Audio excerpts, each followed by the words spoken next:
Hello दोस्तों, नमस्कार। स्वागत है आपका अपने YouTube channel Soni tutorial classes पर। हम लोग देख रहे हैं द हिंदू एडिटोरियल का एनालिसिस 17 मार्च के। दोस्तों, यह एनालिसिस इस एडिटोरियल में यूज़ किए गए ग्रामर के रूल्स, सेंटेंस के स्ट्रक्चर्स और न्यू इंग्लिश वर्ड्स पर बेस्ड होगा। इसमें हम लोग न्यू इंग्लिश वर्ड्स के हिंदी मीनिंग और सिनोनिम्स भी सीखेंगे। क्लास शुरू करने से पहले एक नज़र हम लोग डाल लेते हैं जो कोर्सेज अवेलेबल है हमारे यहाँ उन पर। ये सारे कोर्सेज इन क्लास भी अवेलेबल हैं और ऑनलाइन हमारे ऐप माई एग्ज़ाम स्टडी पर अवेलेबल हैं। इस ऐप को आप गूगल प्ले स्टोर से डाउनलोड कर सकते हैं। और ये है हमारा सोशल मीडिया कॉन्टैक्ट नंबर, जिस पर व्हाट्सएप और टेलीग्राम भी अवेलेबल है कॉलिंग के साथ साथ। तो चलिए शुरुआत करते हैं लेसन का। लेकिन लेसन शुरू करने से पहले रिक्वेस्ट यही है कि एक सेकंड भी स्किप ना करें। हर एक सेंटेंस में बहुत सारे अच्छे स्ट्रक्चर, ग्रामर रूल्स और अच्छे इंग्लिश वर्ड्स हैं जो आपके लिए बहुत यूजफुल होने जा रहे हैं। चलिए शुरुआत करें। देखिए, आज के एडिटोरियल का टाइटल है bridging the gap. Bridge the gap का मतलब होता है खालीपन को दूर करना, मतलब जो बीच में खाली स्थान है उसको भरना। ये एडिटोरियल किस चीज पर है? ऑन डेफिसिट पर है। डेफिसिट मतलब डिफिशियंसी या कमी। कमी किस चीज में? ओबीसी और एससी के पोजीशंस जो वैकेंट हैं आईआईएम्स में, उनके बारे में। टैगलाइन है गवर्नमेंट शुड स्पॉन्सर। गवर्नमेंट को स्पॉन्सर करना चाहिए प्रिपरेटरी प्लान्स को, ताकि हेल्प कर सके फिल फैकल्टी पोस्ट को फिल करने में सेंट्रल इंस्टीट्यूशंस में। यानी बहुत सारे केंद्रीय विश्वविद्यालय और बहुत सारे केंद्रीय इंस्टीट्यूशंस ऐसे हैं जहां पर ओबीसी, एससी, एसटी के पोजीशंस फैकल्टी के रूप में खाली पड़े हैं और उनके नियुक्ति में कमी आई है पिछले बहुत समय से। एडिटोरियल में उसी के बारे में चर्चा किया गया और ये बताया गया है कि सरकार को इसमें प्रिपरेटरी प्लान्स को स्पॉन्सर करना चाहिए, ताकि इस पोस्ट की तैयारी करने वाले लोगों के लिए सहायक हो सके और इस जो खाली पोस्ट है फैकल्टी का ओबीसी और एससी के लिए सेंट्रल इंस्टीट्यूशंस में, उसको भरने में मदद मिले। तो चलिए शुरू करते हैं। हमारा पहला सेंटेंस है ए सीवियर डेफिसिट, मतलब बहुत सीरियस डिक्लाइन। सीवियर डेफिसिट का मतलब है सीरियस डिक्लाइन। ठीक है, बहुत जबरदस्त डिक्लाइन हुआ है। डिक्लाइन किस चीज में हुआ है? In the number of OBC, SC, ST candidates recruited as faculty. मतलब ओबीसी, एससी और एसटी कैंडिडेट्स जो रिक्रूटेड है, जो भर्ती किए गए हैं। यहाँ रिक्रूटेड फिर से देखिए, आप गौर करेंगे, कल हमने एडिटोरियल में पढ़ाया था आप लोगों को कि अगर किसी भी नाउन के बाद डायरेक्ट V3 आ जाए तो इसका मतलब है कि वो ओमिशन ऑफ रिलेटिव क्लाउज है। वहां पे आना चाहिए हु हैव बीन रिक्रूटेड। तो इतना बड़ा हो जाता तो उसको छोटा करने के लिए ओमिट करके सिर्फ थर्ड फॉर्म को, वर्ब के थर्ड फॉर्म को लिख दिया गया। तो एक सीवियर डिफिसिट आया है उस नंबर में, जो नंबर मतलब उस संख्या में जो ओबीसी, एससी, एसटी कैंडिडेट्स को जिनको रिक्रूट किया गया है फैकल्टी के रूप में सेंट्रल इंस्टीट्यूशंस में हायर एजुकेशन के। और ये सीवियर डेफिसिट जो है हैज बीन रिवील्ड। देखिए, अब यहां पर पूरा यदि हम देखा जाए तो हमारा जो है ये सब्जेक्ट है और ये आपका वर्ब है। ठीक है, a severe deficit has been revealed. एक बहुत बड़ा कमी या डिक्लाइन, ह्रास रिवील किया गया है। ह्रास किस चीज में? तो संख्या में ह्रास। संख्या किसका? ओबीसी, एससी, एसटी कैंडिडेट्स का, जिनको रिक्रूट किया गया है।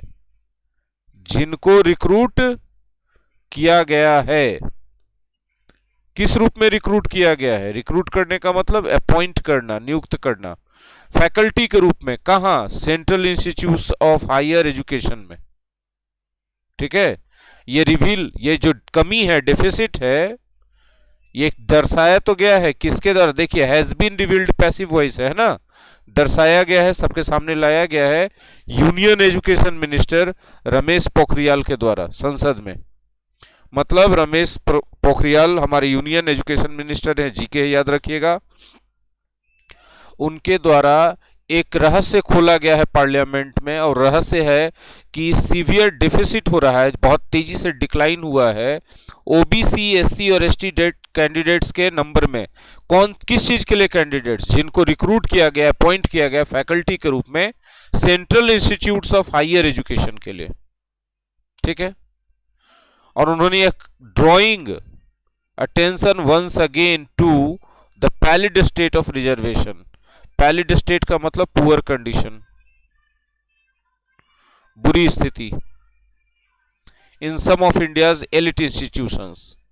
भारत के कुछ एलिट इंस्टीट्यूशंस जैसे आईआईएम है, आईआईटी है और दूसरे भी बहुत सारे हैं, उनमें रिजर्वेशन का जो पुअर कंडीशन है उसकी तरफ ध्यान खींचते हुए एक बार फिर से हमारे एजुकेशन मिनिस्टर रमेश पोखरियाल ने संसद में खुलासा किया है कि ओबीसी, एससी, एसटी कैंडिडेट्स जिनका रिक्रूटमेंट फैकल्टी के रूप में central institutes of higher education जैसे मैनेजमेंट एजुकेशन हायर होता है, इंजीनियरिंग हायर होता है, मेडिकल हायर होता है, इन सब सेंट्रल इंस्टीट्यूट्स में जो इस सबके केंद्र सरकार के द्वारा संचालित या सरकारी जो इंस्टीट्यूट है उसमें फैकल्टी के रूप में एससी, एसटी और ओबीसी कैंडिडेट्स जिनकी नियुक्ति हुई उनकी संख्या में बहुत कमी आई है। चलिए आगे बढ़ते हैं। Some of the striking data show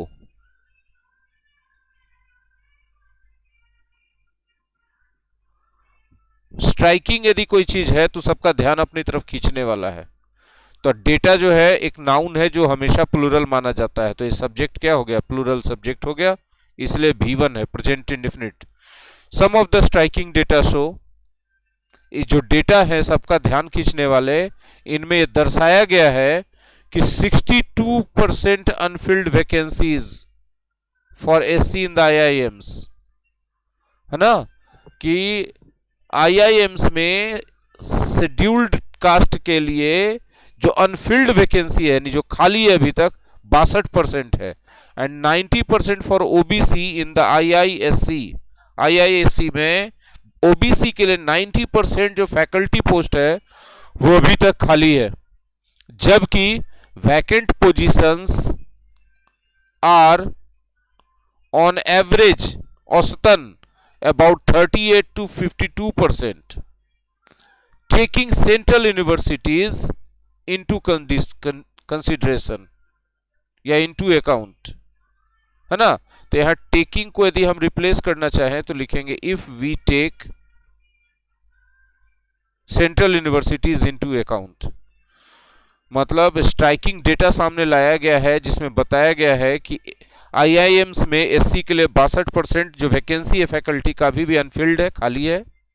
IISc में जो ओबीसी के लिए फैकल्टी का पोस्ट है 90% जो रिजर्व किया, मतलब जितना भी पोस्ट रिजर्व्ड है ओबीसी के लिए उसका 90% खाली है। और एवरेज तौर पे देखा जाए तो खाली पोजीशंस यानी खाली पोस्ट का परसेंटेज 38 to 52% है।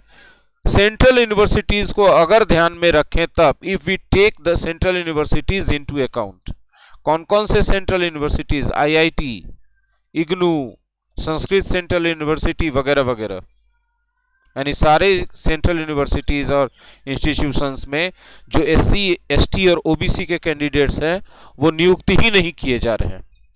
क्या कारण हो सकता है? द डेटा कंफर्म दैट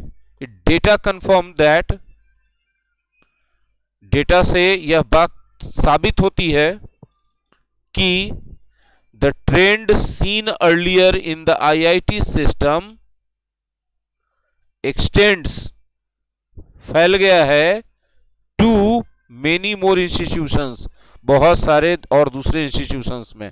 पहले आईआईटी में यह ट्रेंड आगे देखा गया था आईआईटी सिस्टम में कि जितने भी एससी, एसटी, ओबीसी के लिए पोस्ट खाली होते थे फैकल्टी का, वो खाली ही रह जाते थे, वो फिल्ड नहीं हो पाते थे। अब ये जो सिस्टम है एक्सटेंड कर गया, फैल गया है ठीक है, एक्सटेंड कर गया मतलब फैल गया है, और फैल करके कहां पहुंच गया है, बहुत सारे दूसरे इंस्टीट्यूशंस में। हाईलाइटिंग ए सीरियस मिसमैच, देखिए फिर नाउन के बाद कॉमा सीधे B4 है, तो इसका जो है रिलेटिव क्लाउज से इसको रिप्लेस किया गया है, तो यहां पर होगा एंड, या फिर एंड की जगह कर सकते हैं विच हाईलाइट्स, विच हाईलाइट्स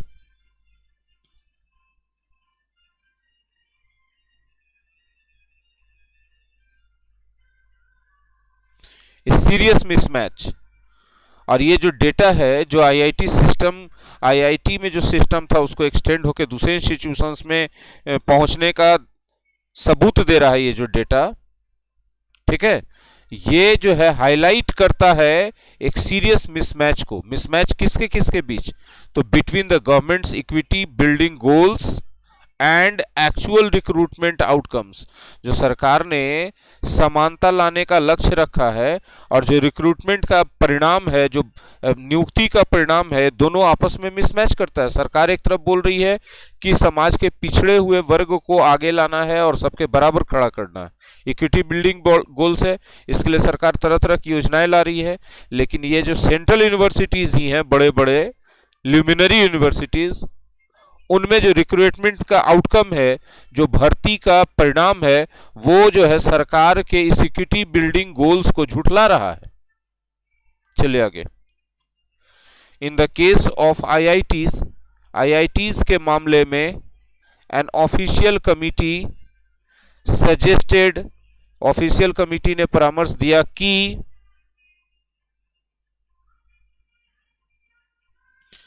क्या दिया कि द वे आउट, आगे का रास्ता,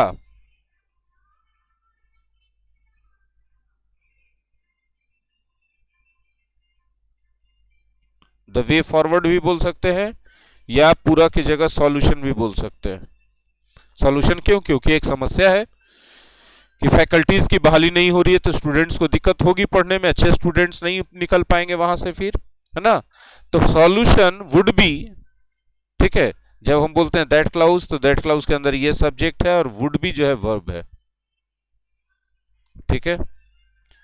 to exempt these institutions the way out would be, समाधान ये होगा कि एग्जेम्प्ट कर दें, एग्जेम्प्ट कर दें, फ्री कर दें इन इंस्टीट्यूशंस को फ्रॉम रिजर्वेशन। एग्जेम्प्ट पढ़ाए हैं, ये हमने पढ़ाया इसको एससी हार्डविक में। exempt somebody from something, है ना। exempt the poor people and small businessmen from tax, ठीक है। exempt verb भी है और exempt adjective भी है। to exempt these institutions, यहां verb के रूप में लिखा गया है। would be के बाद to है तो to के बाद V1 ही ना आएगा, तो यहां verb न है। इंस्टीट्यूशंस को फ्री कर दिया जाए रिजर्वेशन से, एज प्रोवाइडेड फॉर, जैसा कि कहा गया है, कहां कहा गया है, under the central education institutions act 2019। Central education act 2019 में जो लागू हुआ था उसमें कहा गया है, ठीक है, रिजर्वेशन इन टीचर्स कैडर, इस मामले पर है ये एक्ट। टीचर्स कैडर में रिजर्वेशन का क्या नीति नियम होगा उस पर यह एक्ट है। और टू डी रिजर्व,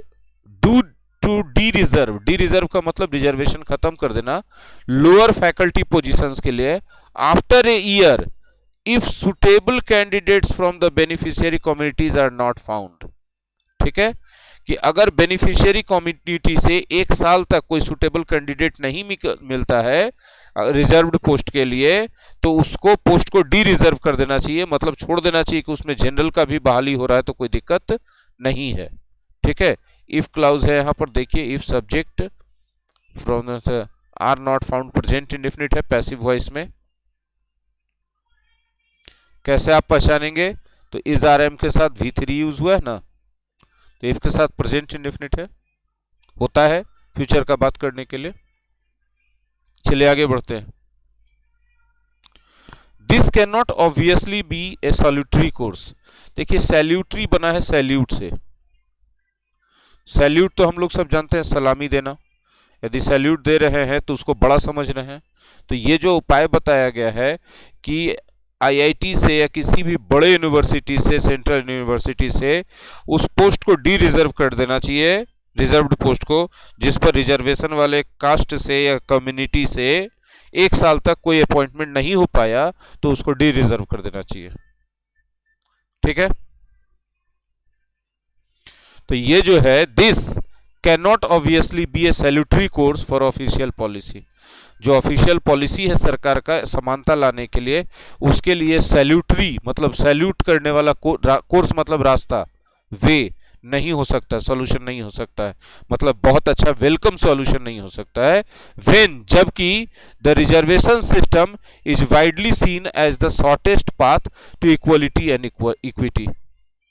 जबकि ऐसा इसलिए नहीं हो सकता है, यहां वेन की जगह आप वाइल भी लगा सकते हो, क्योंकि जो रिजर्वेशन सिस्टम है इज वाइडली सीन मतलब पूरी तरह से देखा जाता है इक्वालिटी और इक्विटी की तरफ सबसे छोटा रास्ता, यानी जल्दी से जल्दी इक्वालिटी और इक्विटी लाना है तो आपको रिजर्वेशन देना होगा, ऐसा समझा जाता है। उस कंडीशन में जो आप बोल रहे हैं डी रिजर्व करने वाला बात, यह सरकार के ऑफिशियल पॉलिसी के लिए, क्योंकि सरकार ही नीति बनाती है ना कि देश में जाति के आधार पर समानता रहना चाहिए, असमानता नहीं होना चाहिए, धर्म के आधार पर नहीं होना चाहिए।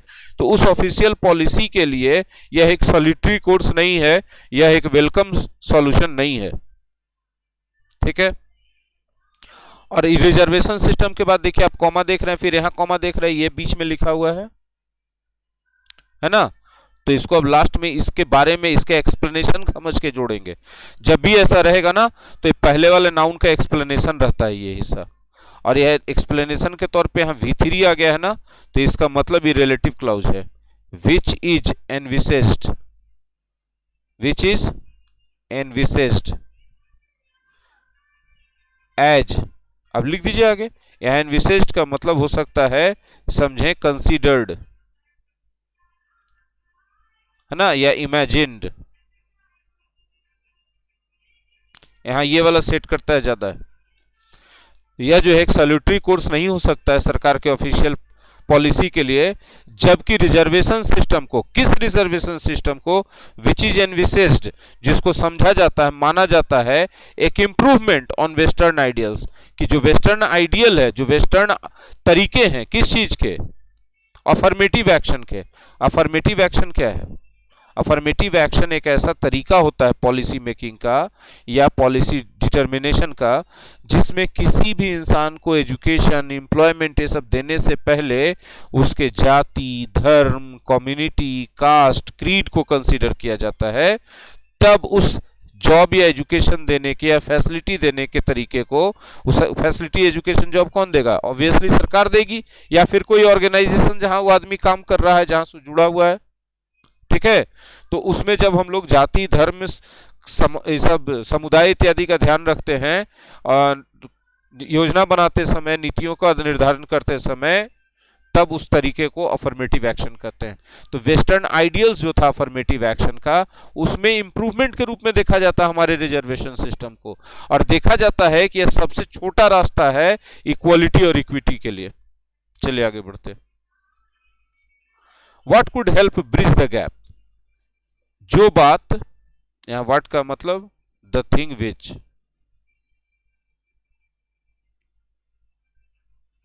वह चीज जो कुड हेल्प, ये पूरा का पूरा सब्जेक्ट है, कुड हेल्प वर्ब है, मदद कर सकता है। कुड प्लस V1 जो है पॉसिबिलिटी बता रहा है। जो चीज मदद कर सकता है इस गैप को ब्रिज करने में। गैप कहां? खालीपन है ना जी, की नियुक्ति नहीं हो रही है। तो इस गैप को ब्रिज करने में जो मदद कर सकता है वो चीज है a better understanding of the लकून। लकून मतलब एम्प्टीनेस। ठीक है, जो उस एम्प्टीनेस को समझने में बेहतर होगा, वो चीज है। एम्प्टीनेस कहां है? हमारे एजुकेशन सिस्टम में। एजुकेशन सिस्टम में एम्प्टीनेस पता कैसे चल रहा है? जब मार्क्ड बाई मतलब उस चीज से पता चलना। कैसे पता चल रहा है? Sea of deprived public schools and colleges. Sea of something मतलब, ए सी ऑफ समथिंग मतलब उस चीज का एकदम बहुतायत है है ना।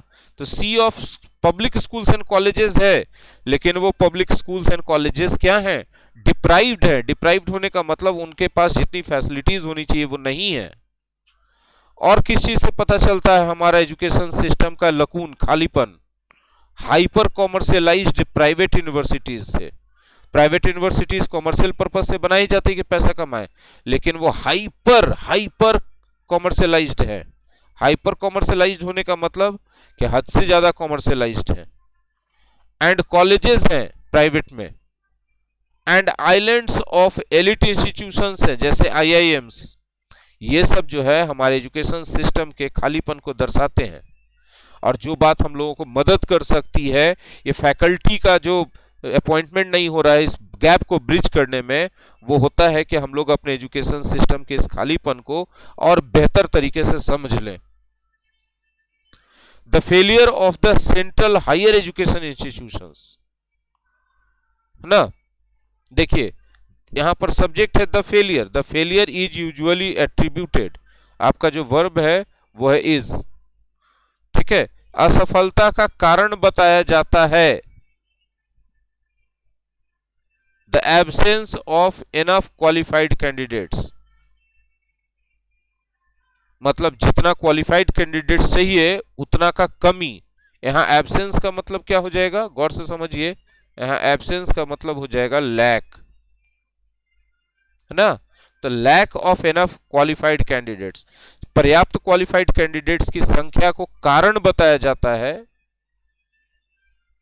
सेंट्रल हायर एजुकेशन इंस्टीट्यूशंस में जो फैकल्टी रिक्रूट करने का काम है उसमें असफलता का कारण। सेंट्रल एजुकेशन इंस्टीट्यूशंस में रिजर्व्ड पोस्ट के लिए एससी एसटी ओबीसी फैकल्टी का रिक्रूटमेंट होने में जो असफलता है उसका कारण बताया जाता है कि भाई इनफ क्वालिफाइड कैंडिडेट्स है ही नहीं। As the education minister committee for IITs did, education minister का जो कमिटी बना था आईआईटी के लिए उसने भी यही बताया था, ठीक है। इसमें देखिए attribute something to A B C means consider A B C etc responsible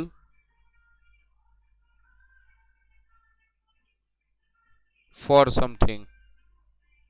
attribute something to a b c d e f g h या somebody या something, इसका मतलब somebody या something या a b c d e f को responsible समझा जाता है जो पहले वाला something है इसके लिए, ठीक है। अभी तो एक्टिव वॉइस में हमने लिख दिया, यही पैसिव वॉइस में यहां पर लिखा हुआ है। देखिए इज एट्रीब्यूटेड पैसिव वॉइस है कि नहीं है, गौर से समझिएगा। पीछे चल जाना था ना, ये क्या है, पैसिव वॉइस है ना। तो ये जो पैसिव वॉइस है इसका मतलब है कि कारण माना जाता है, ठीक है। इस फेलियर का कारण माना जाता है absence of enough qualified candidates को। एजुकेशन मिनिस्ट्री जो बना था आईआईटी पर उसने भी यही बताया था। One of the forward looking remedial measures, forward looking मतलब फ्यूचरिस्टिक, फ्यूचर को ध्यान में रखकर किया गया जो रेमेडियल मेजर्स है। रेमेडियल का मतलब, रेमेडियल मेजर्स का मतलब सॉल्यूशन, ठीक है। तो one of the solutions suggested by the panel, उस समय जो पैनल बना था आईआईटी के समस्या के समाधान के लिए एजुकेशन मिनिस्ट्री का कमिटी बना था, उसमें जो पैनल था उसने सलाह दिया था was to start government sponsored preparatory programmes, कि वो जो है शुरू किया जाना था सरकार के द्वारा स्पॉन्सर किया हुआ, खर्चा उठाया हुआ प्रिपरेटरी प्रोग्राम्स, ताकि जो कैंडिडेट्स हैं ओबीसी एससी और एसटी के वो नेट जैसे एग्जाम के लिए तैयारी कर सके जिसके थ्रू फैकल्टी का अपॉइंटमेंट होता है। Which would both equip aspiring faculty, ये दो काम करेगा ये प्रोग्राम चलेगा। तो इक्विप करेगा मतलब प्रिपेयर करेगा, किसको प्रिपेयर करेगा, एस्पायरिंग फैकल्टी को, मतलब द कैंडिडेट जो फैकल्टी वाला एग्जाम देने जा रहे हैं, फैकल्टी के रूप में बहाल होंगे, उनको एस्पायरिंग फैकल्टी कहा गया। और क्रिएट ए पूल, पूल मतलब ग्रुप, है ना, रिसर्च टैलेंट का एक ग्रुप तैयार करेगा जो इकट्ठे मिलकर रिसर्च कर सकेंगे बहुत सारे पॉइंट्स पे। दिस हैज मेरिट, इस बात में दम है। किसके कॉन्टेक्स्ट में? मैनेजमेंट कोर्सेज के, साइंस के कोर्सेज के और दूसरे सब्जेक्ट के कोर्सेज के संदर्भ में यदि बात बोला जाए तो इसमें दम है। And in the short term could help, और ये बात जो है मदद कर सकता है शॉर्ट टर्म में क्वालिफाइड इंडिविजुअल्स को, क्वालिफाइड लोगों को ओवरकम करने में, मतलब जीतने में, उस पर विजय प्राप्त करने में। किस चीज पर? अपनी डिफिशियंसीज पर। ठीक है, प्रिपरेटरी ईयर्स के दौरान उनकी जो डिफिशियंसी होती है, जो उनमें कमी होता है, उस पर काबू करने में, ओवरकम करने में इस तरह के जो कोर्सेज हैं वो मदद कर सकते हैं। देखिए, हेल्प समबडी और उसके बाद V1 आया, तो हेल्प समबडी V1 का मतलब होता है समबडी को V1 वाले काम में मदद करना। ये V1 की जगह 2 + V1 भी लिख सकते हैं, इन + V1 भी लिख सकते हैं। ठीक है, तो समबडी का मदद करना, ठीक है, उनको मदद करेगा क्वालिफाइड इंडिविजुअल्स को अपनी डिफिशियंसी जो था उसको ओवरकम करने में। डिफिशियंसी कब? जब उनका प्रिपैरेटरी ईयर्स चल रहा था, जब वो लेक्चरशिप के लिए तैयारी कर रहे थे। आगे बढ़ते, सच कोर्सेज जो गवर्नमेंट स्पॉन्सर प्रिपैरेटरी कोर्सेज होंगे would also make these institutions of higher learning, ये जो हायर लर्निंग के इंस्टीट्यूशंस हैं इनको ऐसे कोर्सेज मोर सोशियली रिस्पॉन्सिव भी बनाएंगे। बोले सोशियली रिस्पॉन्सिव क्या होता है? जो समाज के प्रति उत्तरदायी होता है, समाज के परेशानियों को समझकर उस पर प्रतिक्रिया देता है और रिस्पॉन्स देता है। वो रिस्पॉन्स सिर्फ बातों के रूप में नहीं, काम के रूप में भी हो सकता है, ताकि समाज की उस समस्या का समाधान हो जाए, है ना। तो such courses would also make these institutions of higher learning more socially responsive. ये जो कोर्सेज हैं हायर लर्निंग के इन इंस्टीट्यूशंस को समाज के प्रति और संवेदनशील और जिम्मेवार बनाएंगे, तो है ही, लेकिन और बनाएंगे। Meeting the goal of addressing historical deprivation, meet the goal, लक्ष्य पूरा करना। ठीक है, कैसे ये करेंगे? लक्ष्य को पूर्ति करते हुए। कौन सा लक्ष्य? समाधान करने का। किसका समाधान? हिस्टोरिकल डिप्राइवेशन, जो ऐतिहासिक जमाने से, बहुत जमाने से डिप्राइवेशन चलते आ रहा है। डिप्राइवेशन उस अवस्था को कहते हैं जिसमें किसी इंसान या कम्युनिटी को, किसी इंडिविजुअल या कम्युनिटी को वो सब चीजें नहीं मिलती हैं जितना उसको मिलना चाहिए। ठीक है, तो कास्ट पर बेस्ड कम्युनिटीज जो होते हैं उनके हिस्टोरिकल डिप्राइवेशन को एड्रेस करने का, उनके इस समस्या को समाधान करने का जो लक्ष्य है उसको भी पूर्ति करने में मदद करेगा ऐसा कोर्सेज। ठीक है, ये फिर भी इतना सारा अच्छा चीज है ऐसा कोर्सेज के बारे में, फिर भी देयर आर लार्जर क्वेश्चंस, और बहुत बड़े बड़े सवाल भी हैं दैट नीड आंसर्स, जिनमें उत्तर तलाशने की जरूरत है। And which continue to be agitated in courts, जो सतत रूप से, और विच मतलब दीज क्वेश्चंस, है ना, questions continue to be agitated in courts, अदालतों में लगातार ये सवाल उठाए जाते रहे हैं। और कौन से सवाल थे? तो वन ऑफ देम मतलब वन ऑफ दोज क्वेश्चंस, उन क्वेश्चंस में से एक है whether there should not be even greater attention devoted to the most marginalized within the reserved categories, सच है। जैसे इसमें कहा जा रहा है कि वन ऑफ द क्वेश्चंस जो था, जो उठाया गया है हमेशा, उनमें से एक क्वेश्चन ये है कि क्या जो ज्यादा ध्यान नहीं दिया जाना चाहिए उन मोस्ट मार्जिनलाइज्ड कम्युनिटी पर जो एक रिजर्व्ड कैटेगरी के अंदर आते हैं, जैसे एससी।